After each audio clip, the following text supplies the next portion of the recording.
كتاب الله دستوري وخير الخلق أسوتنا بسنته انجلى السلام علیکم ورحمۃ اللہ وبرکاتہ۔ الحق أرشدا. وعلیکم السلام ورحمۃ اللہ وبرکاتہ۔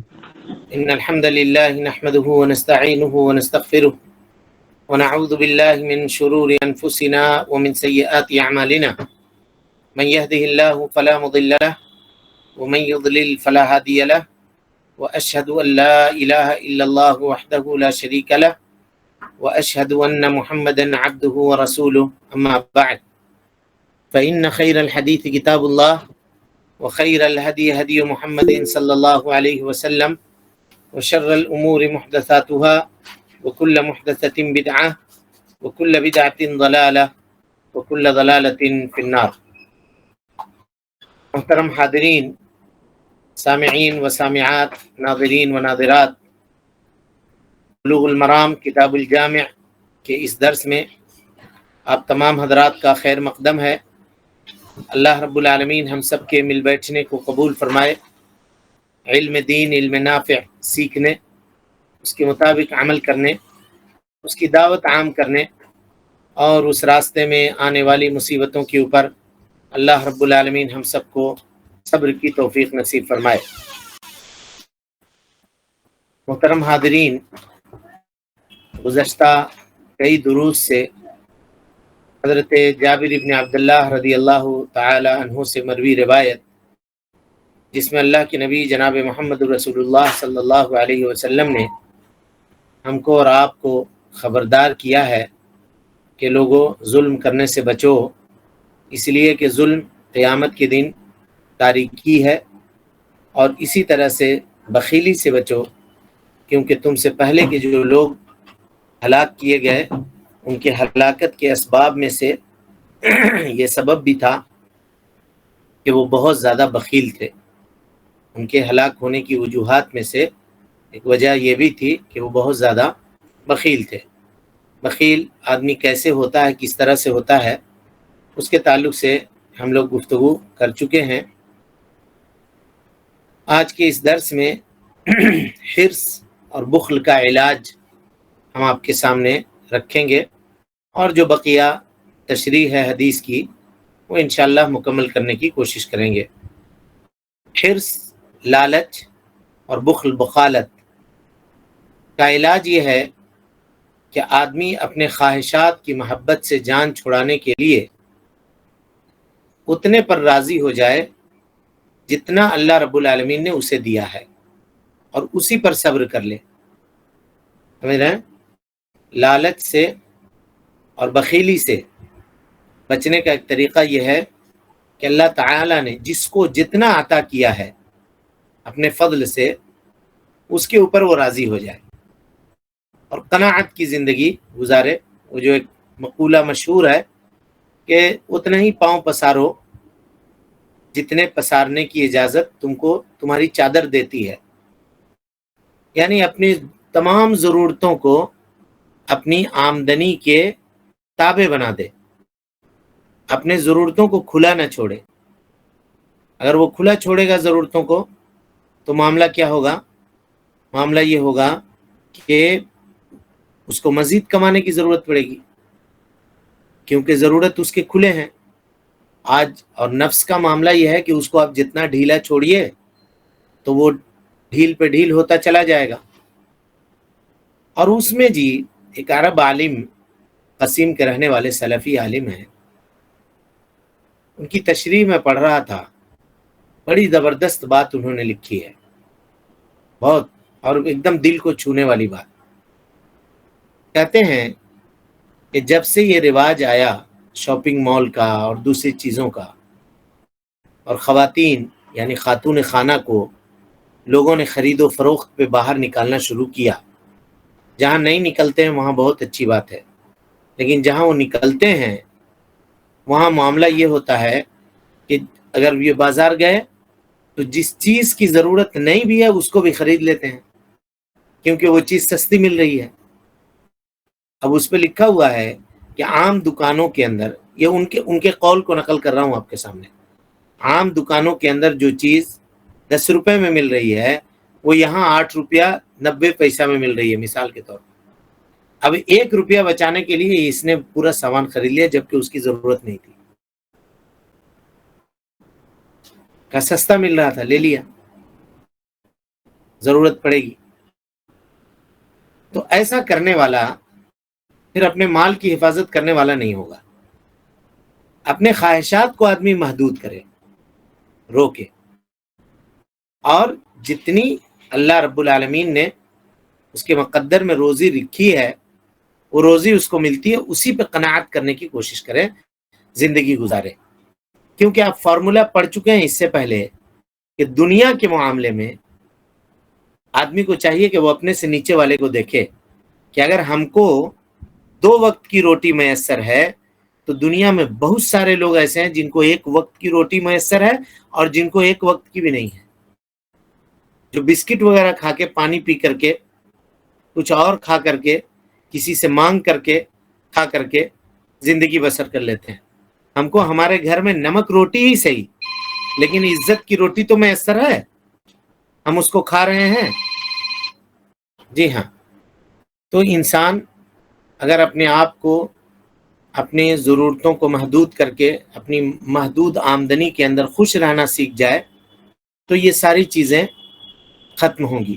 اور اس معاملے میں نا خاص طور پہ دیکھیے، چونکہ ہمارے یہاں جو سننے والے لوگ ہیں، عام طور پہ ہمارے سامعین میں جو لوگ ہیں موجود، تو وہ زیادہ تعداد الحمدللہ خواتین کی ہے، اور یہ اللہ کا فضل ہے جی، خواتین کا اقبال دین کی طرف مردوں کے مقابلے میں زیادہ ہے۔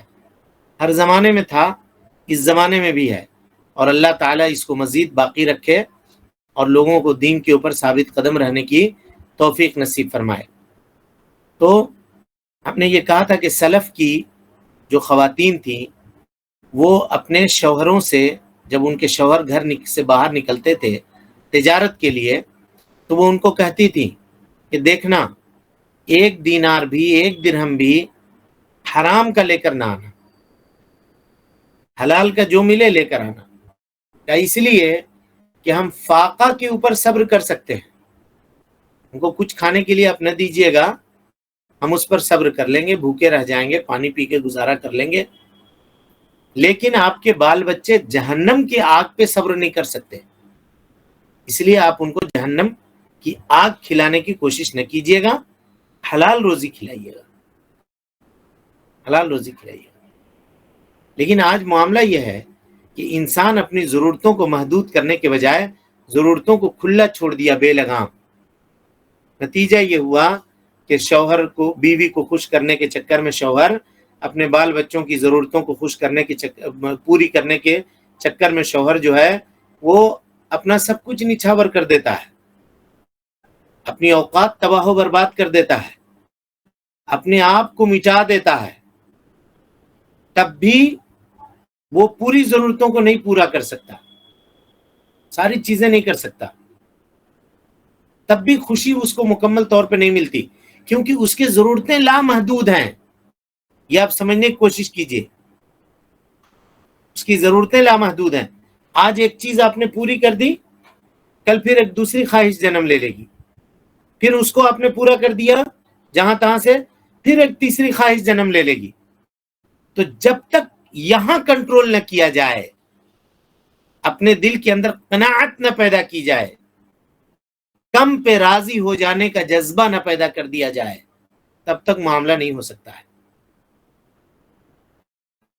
اب اس معاملے میں ہم لوگ کمپٹیشن کے شکار ہوتے ہیں، فلاں کو دیکھیے وہ ایسا کرتا ہے، فلاں کو دیکھیے وہ ایسا کرتا ہے، فلاں کو دیکھیے وہ ایسا کرتا ہے۔ اور اس معاملے میں ہم پہلے بھی کہہ چکے ہیں کہ اس معاملے میں خواتین کا کردار بہت بڑھ چڑھ کر کے ہوتا ہے۔ شادی بیاہ کے موقع پر اور دوسرے موقع پر وہ اس طرح سے بند سنور کر کے، سنگار کر کے حاضر ہوتی ہیں اور جاتی ہیں کہ اپنے ہم عصر سہیلیوں کو چڑھاتی ہیں کہ دیکھو ہمارے شوہر ہمیں اتنا دینے والے ہیں، تمہارے شوہر تم کو دینے والے نہیں ہیں۔ اور وہ پھر ادھر سے آ کر کہتی ہے آپ کیا کیے جی میرے لیے اتنے دن سے، فلانے کو جا کر دیکھیے وہ کتنا یہ کیا، اس کو دیکھیے وہ کتنا یہ کرتا ہے، اس کے بچے کیسے کپڑے پہنتے ہیں۔ اس کے بچے کیسے، آپ کے بچے کیسے پہنتے ہیں. جہاں مقارنہ اور موازنہ شروع کیا ہلاکت آ گئی. یہ ہم نے پہلے بھی کہا تھا، حسد کو جنم دینے والی بھی یہی چیز ہے. ابلیس نے مقارنہ ہی کیا تھا نا، میں بہتر ہوں حضرت آدم سے، موازنہ کیا. جہاں موازنہ کیا ہلاکت آئی. ارے بھائی تم ہو، تم اپنی زندگی گزارو، ہم ہیں، ہم اپنی زندگی گزاریں، ہم اپنی دنیا میں بہت خوش ہیں، آپ اپنی دنیا میں خوش رہیے، کام ختم. لیکن یہ چیز بہت تقوی کے بعد انسان کو پیدا ہوتا ہے، بہت تقوی کے بعد. اب یہ بات جاننے کی ہوگی یہاں پر، علمی بات، کہ کیا بخالت انسان کے اندر فطری ہے یا بخالت انسان خود سے پیدا کرتا ہے. یہ جاننے کی بات ہوگی. اس پر علماء نے بحث کی ہے. ابھی ہم اس کی مکمل گفتگو آپ کے سامنے انشاءاللہ کریں گے، اس کی وضاحت کریں گے، اور اس پہ راجع مسئلہ جو ہے وہ آپ کے سامنے ہم بیان کرنے کی کوشش کریں گے.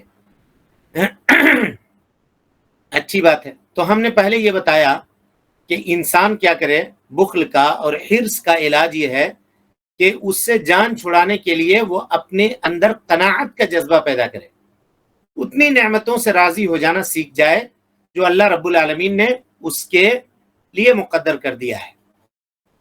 لیکن یہ چیز اس کے اندر پیدا کیسے ہوگی جی؟ کہ لمبی لمبی آرزوؤں اور امیدوں سے اس کو چھٹکارا کیسے حاصل ہوگی؟ یہ بھی ایک سوال ہے. کیسے چھٹکارا حاصل ہوگی؟ کیسے وہ اپنے آرزوؤں کو کم کرے گا؟ ہاں کوئی بتا سکتے ہیں آپ لوگ؟ کیسے کم کرے گا؟ اپنے سے نیچے والے کو دیکھ کر کے. اور کوئی؟ اپنی ضرورت کو پورا کرے گا، شوق کو چھوڑ دیں گے. اور کوئی؟ اللہ کا تقوی اختیار کر کے. اور اپنے نصیب پہ راضی ہو کر. اور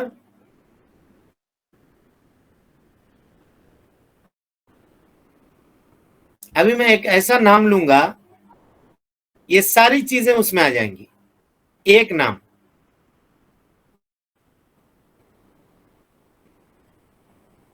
جنت کو، جنت سے پہلے کی چیز بتائیے. موت کو یاد. موت کو بس ہر چیز کا بریک ہے، یہ ہر چیز کا. اس کو یاد کریں. ہم جھوپڑی میں رہ رہے ہیں، ایک مثال دیتے ہیں. رہنے کو جھوپڑی ہے، چھپر ہے،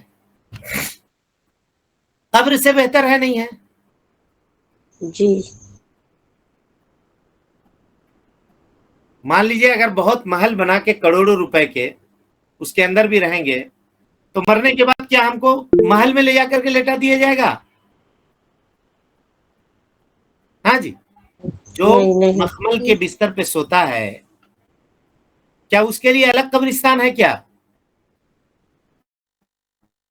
بولیے، جواب دیجئے. جس کے قدم زمین پہ نہیں پڑتے ہیں اس کے انتقال ہونے کے بعد بھی وہی قبرستان ہے جہاں بیچارہ ایک رکشہ چلانے والا دفن کیا جاتا ہے. رکشہ چلانا کوئی غلط بات نہیں ہے، آپ یہ نہیں سمجھیے گا کہ مولوی صاحب اس کو نیچا دکھا رہے ہیں. نہیں، پروفیشن حلال. جھاڑو لگانے والا بھی اگر سڑک پر ہے، حلال کما رہا ہے، تو وہ بہت عزت و احترام کے لائق ہے. ہم یہ کہہ رہے ہیں کہ آمدنی کے اعتبار سے ظاہر سی بات ہے اس کی قلیل آمدنی ہوگی، یہ کہنے کا مطلب ہے. ورنہ اگر وہ جوتا بھی ٹانکتا ہے حلال کمانے کے لیے تو اللہ کے نزدیک وہ محبوب ہے انسان، کیونکہ وہ حلال کما رہا ہے، حرام تو نہیں کما رہا، چوری تو نہیں کر رہا نا، کسی کو ٹھگ تو نہیں رہا نا، کسی کو بیوقوف بنا کر کے تو نہیں لے رہا نا پیسہ، محنت کر رہا، مزدوری کر رہا، کرے. اور ہم تو نوجوانوں کو آج کل کے زمانے میں یہ سوچنا چاہیے. لوگ انتظار میں رہتے ہیں ہم کو وہ کام ملے گا تبھی ہم کریں گے. کہا ہے بھائی کیوں نہیں کیجئے گا آپ کام؟ جب آپ کے نبی چند درہم کے چوتھائی حصے کے عوض بکری چرانے کا کام کر سکتے ہیں تو ہم نہیں کر سکتے ہیں وہ کام؟ کیوں نہیں کر سکتے ہیں؟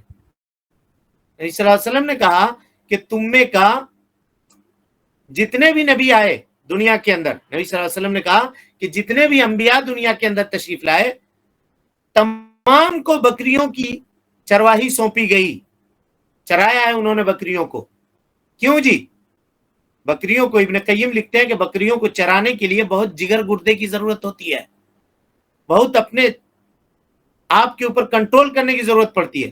کوئی بکری ادھر بھاگی، کوئی ادھر بھاگی، کوئی ادھر بھاگی، اور آپ غصہ نکالنے کے لیے لاٹھی سے زور سے مار بھی نہیں سکتے، اس کو ماریں گے تو مر جائے گی.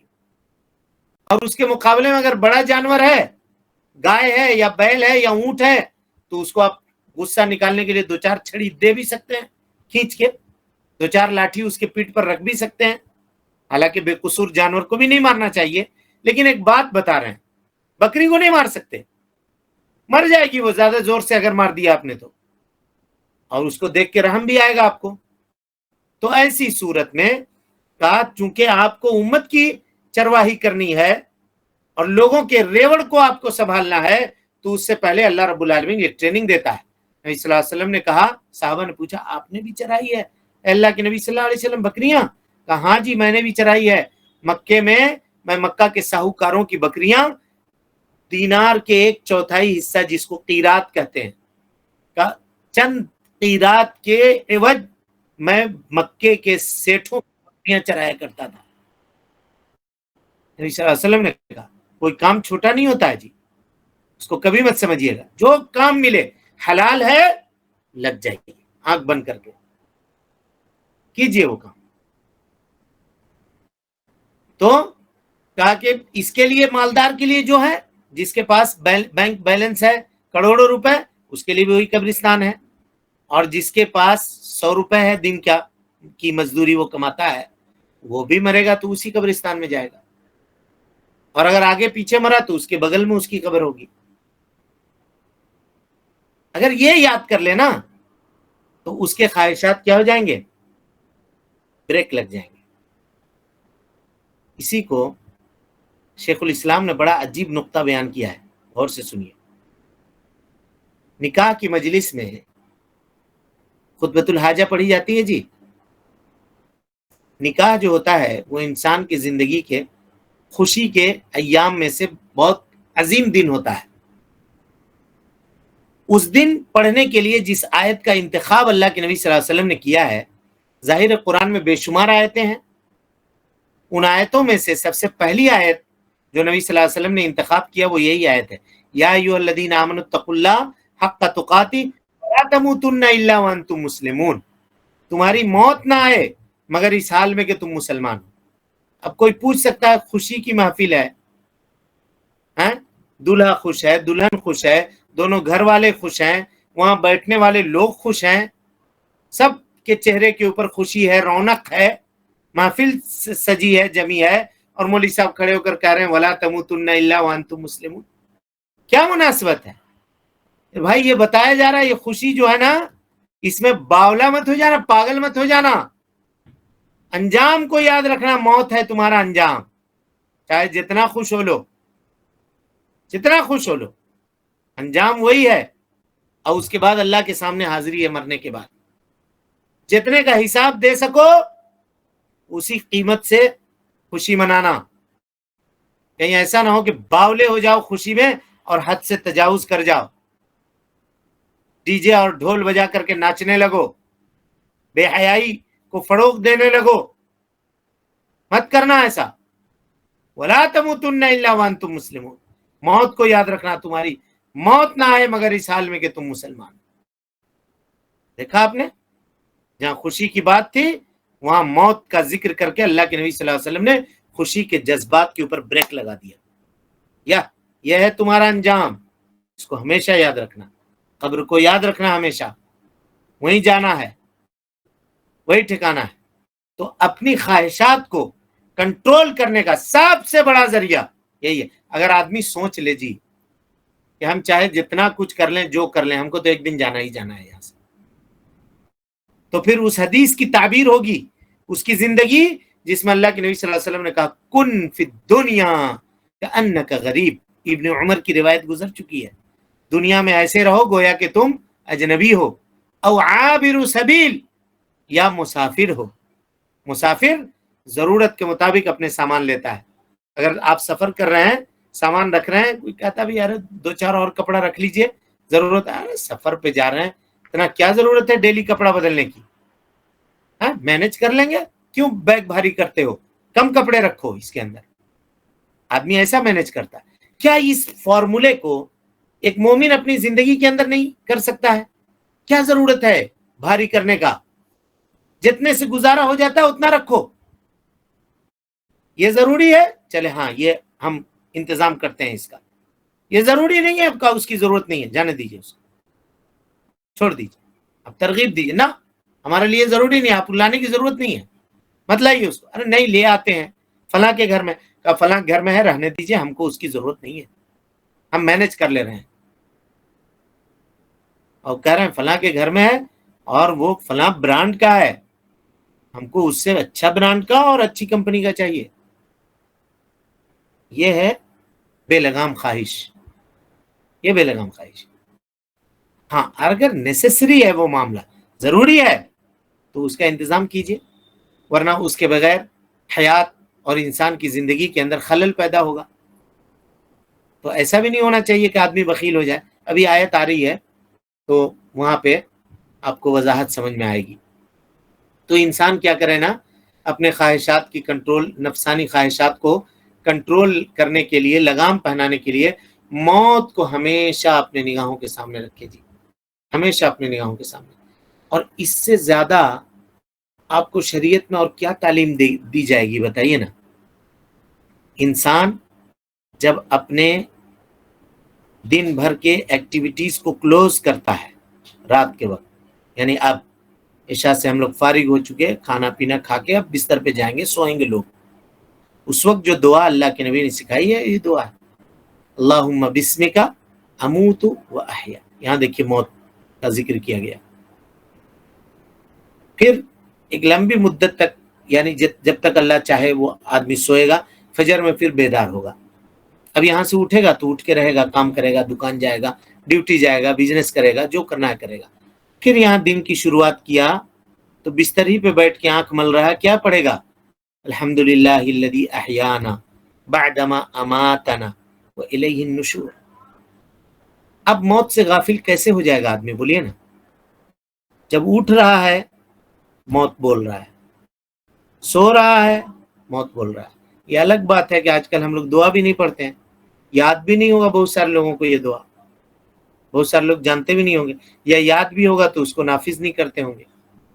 موبائل لے کر کے سوئے، فیس بک چلاتے چلاتے چلاتے چلاتے چلاتے چلاتے جب تھک گئے، اسکرول کرتے کرتے کرتے اب آنکھ جواب دے رہی ہے، دماغ کام نہیں کر رہا ہے، ہاتھ ادھر لڑک جا رہا ہے، موبائل ہاتھ سے چھوٹ کے گر رہا ہے تو کہیں نیچے گر کے پھوٹ نہ جائے، اس ڈر سے آدمی موبائل آف کر کے یا موبائل بند کر کے سامنے رکھ دیتا ہے. یا کچھ لوگ پڑھتے ہوں گے، اس کا معنی ان کو نہیں پتا.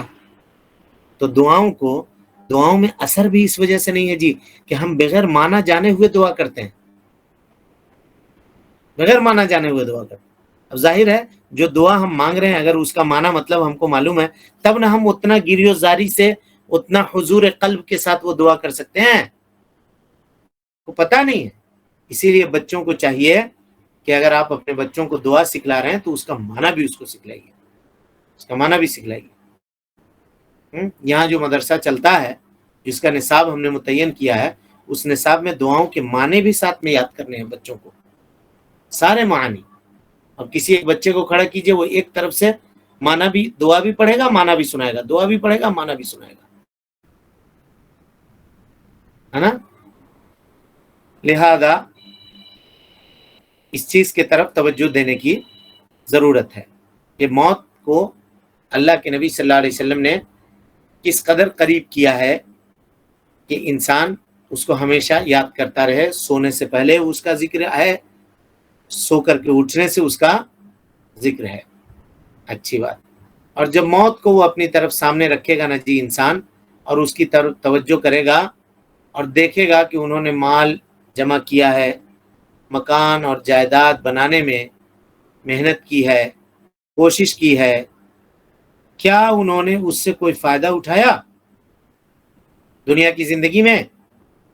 اور اگر نہیں اٹھایا ہے اب تک، تو کیا مرنے کے بعد کیا یہ مال و دولت اس کو فائدہ پہنچا سکتے ہیں یا نہیں پہنچا سکتے؟ ہاں، بعض لوگ جو ہوتے ہیں نا وہ بچوں کے خاطر مال میں بخالت کرتے ہیں جی، سوچتے ہیں ہم مال زیادہ خرچہ کر دیں گے تو میرے بچوں کا کیا ہوگا. کل بھی بات آئی تھی.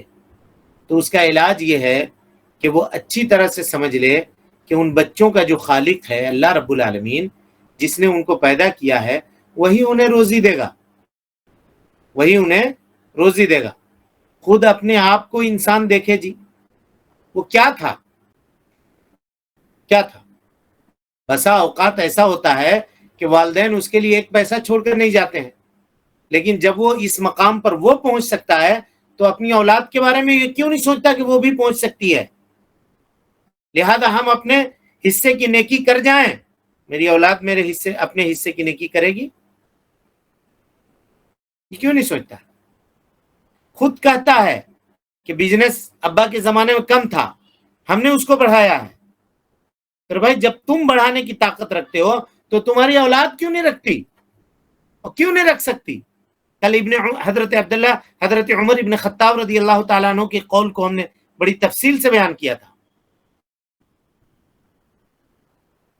دونوں صورتوں میں وہ آدمی مظلوم ہوتا ہے. اور آج کل کا بال بچہ جس کو زندگی میں اپنے ماں باپ کی پرواہ نہیں ہوتی ہے، مرنے کے بعد کیا پرواہ کرے گا جی؟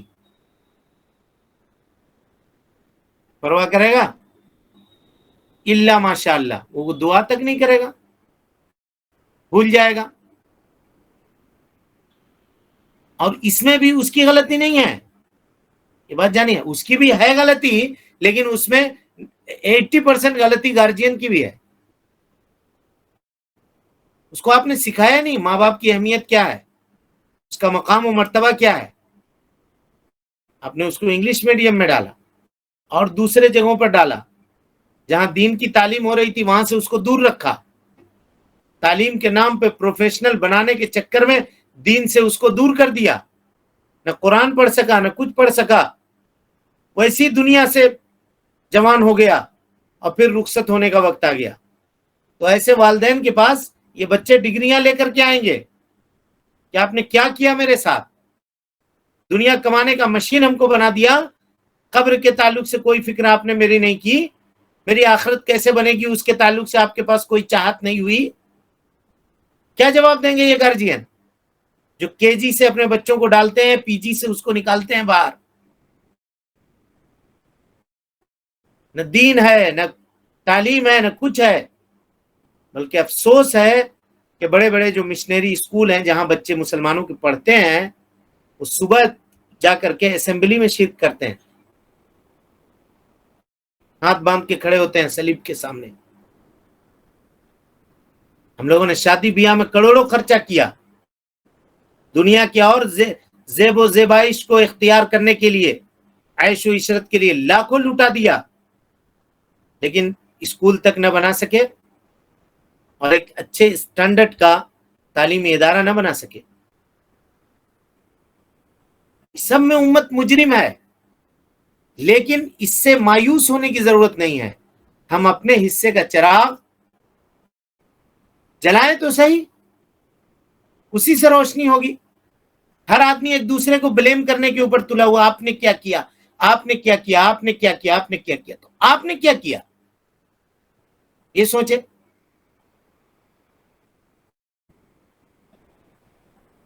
لہذا ہر آدمی اپنے حصے کا چراغ جلائے، اسی سے انشاءاللہ روشنی ہوگی. اور تعلیم اور تربیت کی طرف دھیان دی جائے، توجہ دی جائے، لوگوں کے ذہنوں کو مبذول کرایا جائے. ایک ٹائم کم کھائیے لیکن بچے کو دینی تعلیم دیجیے، دنیاوی تعلیم کے ساتھ ساتھ دینی تعلیم اس کو دیجیے. ضرور بتائیے، نہیں بتائیے گا کل چل کر کے جھیلنا پڑے گا آپ کو. وہ لے جا کر کے اولڈ ہوم سینٹر میں لے جا کے ڈال دے گا، اولڈ ایج ہوم میں لے جا کر کے ایڈمیشن کروا دے گا. تنہائی میں بچے کو دیکھنے کے لیے سکتے رہیے گا. پیرنٹس ڈے منانے کے لیے چاکلیٹ، پھول اور بسکٹ لے کر کے آپ کے سامنے آ جائے گا، وہاں بھی 10 سے 15 منٹ بیٹھے گا اور بیٹھ کر کے چلا جائے گا. تو انسان کہ کھیتی ہوتی ہے، جو وہ بوتا ہے، جس طرح کی بیج لگاتا ہے اسی طرح کی فصل وہ کاٹے گا۔ لہذا اگر ہم چاہتے ہیں کہ سکون کی زندگی گزاریں، اسلامی تعلیمات کو اپنی عملی زندگی کے اندر نافذ کریں۔ ہر آدمی چاہے اس کی جو حیثیت ہے، اس حیثیت کے اعتبار سے وہ آدمی اپنے آپ کو سنبھالنے کی کوشش کرے۔ انشاءاللہ دیکھیے زندگی باغ و بہار ہو جائے گی، باغ و بہار ہو جائے گی۔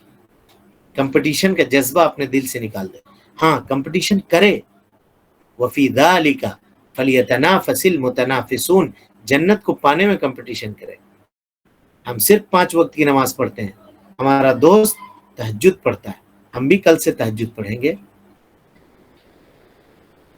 ہم بھی کل سے یہ کام کریں گے، ہم بھی کل سے ایسا کریں گے، ہم بھی کل سے قرآن مجید کی تلاوت کریں گے، ہم بھی کل سے یہ سورہ یاد کر لیں گے، ہم بھی کل سے ترجمہ قرآن پڑھیں گے، اس کی تفسیر پڑھیں گے۔ ساری چیزیں اس میں سبقت کرے آدمی، یہ سبقت کرنے کی چیزیں ہیں، یہ کمپٹیشن کرنے کی چیزیں ہیں۔ چلیں بات پھر کہیں نکل گئی۔ آج ہم چاہ رہے تھے کہ اس حدیث کو مکمل کر دیں لیکن نہیں ہو سکا، انشاءاللہ پھر آئندہ کے درس میں اس کو مکمل کریں گے۔ رب العالمین سے دعا ہے کہ اللہ تعالی ہمیں اور آپ کو حسن عمل کی توفیق دے۔ رب العالمین ہم سب کی اصلاح فرمائے، ہم سب کی نیکیوں کو قبول کرے، سیئات سے درگزر فرمائے، جب تک زندہ رکھے، دین اسلام پہ زندہ رکھے، اور جب اٹھائے ایمان پہ اٹھائے۔ اقول قولی ھذا واستغفر اللہ لی ولکم ولسائر المسلمین من کل ذنب وخطیئۃ فاستغفروہ انہ کان للأوابین غفورا۔ ہاں جی، کسی کے پاس کوئی سوال ہے؟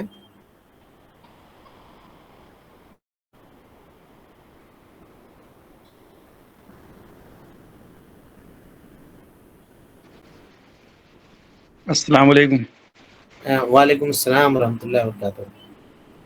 شیخ، موضوع سے ہٹ کے پوچھنا تھا ایک سوال۔ جی پوچھئے۔ خواب کی تعبیر کے لیے جو علم حاصل ہوتا ہے وہ کہاں سے اور کیسے حاصل کیا جاتا ہے؟ خواب کی تعبیر پہ کچھ علماء نے کتابیں لکھی ہیں، جیسے ابن سیرین کی کتاب ہے اور دیگر علماء کی کتاب ہے۔ تو کچھ چیزیں ہیں جو اس میں بنیادی حیثیت رکھتی ہیں، اس کے اوپر خواب کو فٹ کرتے ہیں معبرین، ہے نا، اور پھر اس کی تعبیر بیان کی جاتی ہے۔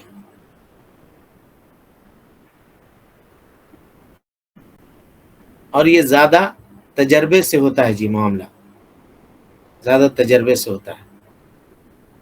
اب ایک مرتبہ انٹرنیٹ پہ یہ آڈیو موجود ہے، شیخ ابن عثیمین رحمۃ اللہ علیہ، نام سنا ہے آپ لوگوں نے؟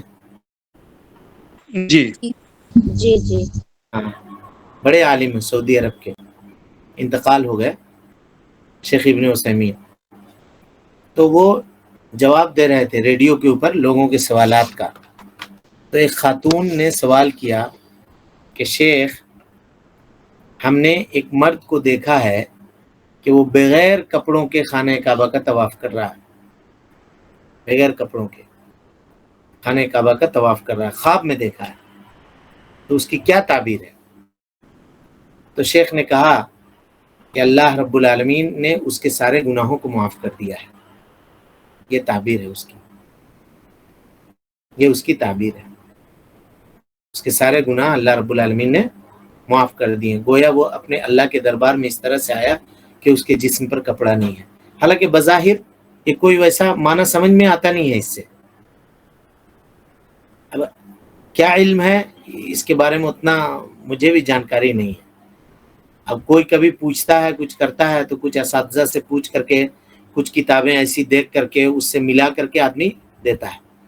تو شیخ ابن عثیمین نے ایسا جواب دیا اس خاتون کو۔ تو خاتون نے کہا کہ شیخ، میں بتاؤں وہ آدمی کون تھا جس کو میں نے دیکھا ہے؟ کہاں کہو، کس کو دیکھا ہے تم نے؟ تو کہا آپ کو دیکھا میں نے، آپ تھے، طواف کر رہے تھے خانہ کعبہ کا اور بغیر کپڑے کے تھے۔ اب شیخ نے جب یہ سنا تو رونے لگے، ہاں زاروں قطار آڈیو موجود ہے، آپ لوگ انٹرنیٹ پہ سن سکتے ہیں. زاروں قطار رونے لگے، ہچکی آپ کی بند گئی اس واقعے سے. بہرحال شیخ کا انتقال ہو گیا، کینسر ہوا تھا پیٹ میں اور انتقال ہو گیا. جھوپڑی میں رہتے تھے انیزا میں. ملک خالد کا زمانہ تھا. ملک خالد آئے ان کے پاس اور کہا کہ شیخ آپ اتنے بڑے عالم ہیں، اس جھوپڑی میں رہتے ہیں، ہم چاہتے ہیں کہ آپ کو ایک گھر بنا کر کے گفٹ کر دیں آپ کے لیے. شیخ تھوڑی دیر خاموش رہے اور اس کے بعد کہا کہ خادم الحرمین شریف ہیں، ہم آپ کو ایک مشورہ دیں. کہا دیجئے. انیزا کی جو مسجد ہے میرے بستی کی جس میں امام ہوں، وہ مسجد مٹی کی ہے. میرے پاس کچھ پیسے ہیں اور آپ کچھ پیسے ملائیے، دونوں مل کر کے اللہ کی اس گھر کو پکا کر دیتے ہیں، میری زندگی ایسی گزر جائے گی. یہ وہ اللہ والے لوگ تھے جی، شیخ ابن عثیمین رحمۃ اللہ علیہ. بہرحال بات پھر دوسری طرف نکلی تو یہی طریقہ ہوتا ہے اس کے تعبیر کا.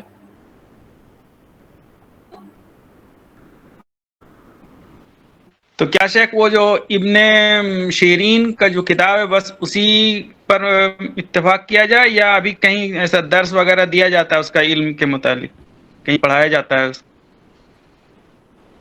مدینے وغیرہ میں ایک دو استاذ تھے جن کے بارے میں نے سنا تھا کہ وہ بتاتے ہیں. دیکھیے اس کا تعلق عام طور سے نا تجربے سے ہے، تجربہ سے ہے.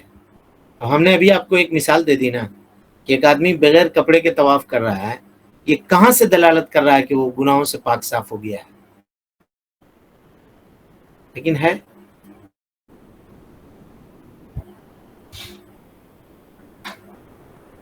بہرحال اس طرح کی کتابوں کو پڑھ کر کے اور اس کے کچھ اصول ہیں اس کو پڑھ کر کے آدمی سیکھ سکتا ہے.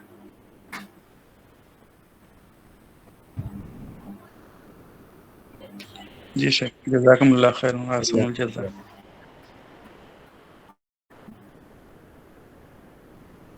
ہاں جی، اور کوئی سوال ہے کسی کے پاس؟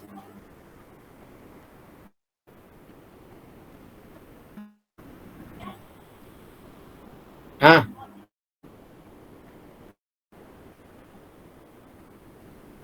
نہیں ہے، نہیں ہے تو بول دیجیے نہیں ہے.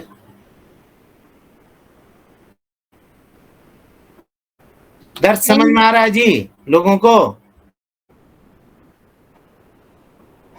الحمدللہ جی الحمدللہ. چلیے اللہ کا شکر ہے. اس کو اپنی صرف سننے کے حد تک نہیں رکھیے، اس کو اپنی زندگی میں نافذ کیجیے. حدیثوں کو جو پڑھ رہے ہیں نا اس کو نافذ کیجیے اپنی زندگی میں اور اس کے مطابق زندگی گزارنے کی کوشش کیجیے. اللہ سے توفیق طلب کیجیے. انشاءاللہ اللہ تعالی ہم سب کی زندگیوں میں حدیثوں کو نافذ کرنے کی توفیق عطا فرمائے، حدیث سے آمین یا محبت رب کرنے والا بنائے، اور انشاءاللہ حدیث سے یہ محبت کرنا جناب محمد رسول اللہ صلی اللہ علیہ وسلم کی شفاعت کا ذریعہ بنا دے اللہ رب العالمین. توحید کے آمین یا اوپر ہم رب. سب کو زندہ رکھے اور جب بھی موت دے تو ہم سب کے زبان کے اوپر کلمہ جاری ہو. اللہ تعالی ہم سب کو اپنے والدین کے لیے صدقہ جاریہ بنا دے. ہم کو، ہم سب کے والدین کو، ہم سب کے خاندان والوں کو اللہ رب العالمین معاف کر دے. جو لوگ زندہ ہیں اللہ تعالیٰ انہیں صحت و عافیت عطا کر دے. جو انتقال ہو چکے ہیں رب العالمین ان کی مغفرت فرما دے. آمین. وآخر دعوانا عن الحمد للہ رب العالمین. دستوري وخير الخلق أسوتنا بسنته انجلى نوري لهدي الحق أرشدنا.